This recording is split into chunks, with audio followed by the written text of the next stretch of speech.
You can't be distracted by small foxes because you're called to greatness. And when you're called to greatness, you have no time to settle for the nonsense. And even when you try to settle for just a medal or a certificate that says that you're best at this game, you fail.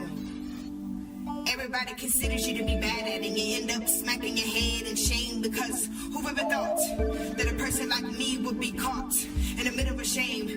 Saying to myself, it's such a shame that we as people settle for the hurt and pain as if it's okay to demand a claim on a prize that we didn't even deserve the same. So tell me this, what have you done to deserve a gain of wealth? We create self-gods within ourselves instead of creating happiness again. Create your happiness again, ladies and gentlemen. No more passing the baton to the next person who chooses not to fall. Cause now I'm taking responsibility in my actions. I'm not just gonna blame it on the alcohol, Jamie. I think I used that excuse long enough and it was easy for me.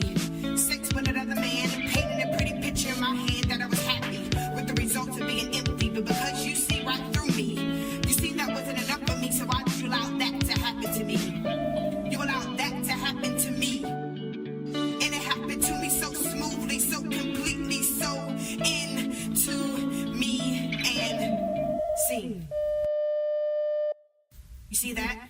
Victim was my character, and I easily received a standing ovation for my victimized performance because I really didn't know that in the midst of my hurt that I planted seeds of sin. That's right, my friend. I used my hurt as an excuse to sin. I knew what I was doing, but he was pursuing me. And yeah, I allowed it to happen again and again. And then that's when I changed my character and I played the role of sin, and I played it well. And his production card fell because I thought it was okay with his emptiness being into me, or the lack of caliber of substance being into him, whichever one it was. It didn't matter because everybody deserves the chance and the attention of feeling beautiful, right? But God has already made me wonderfully and beautifully made, so why did I allow the same mistakes to pump deeply into my veins, pumping the wrong audience to bring attention to my vain glory?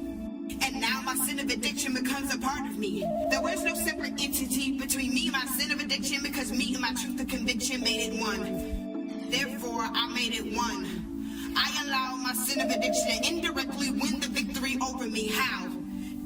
Did me? I allow my sin of addiction to indirectly win the victory over me. I remember praying this prayer: Lord, you're my shepherd, and I shall not want in anything. So please take the sin of addiction away from me. This is a state of repentance.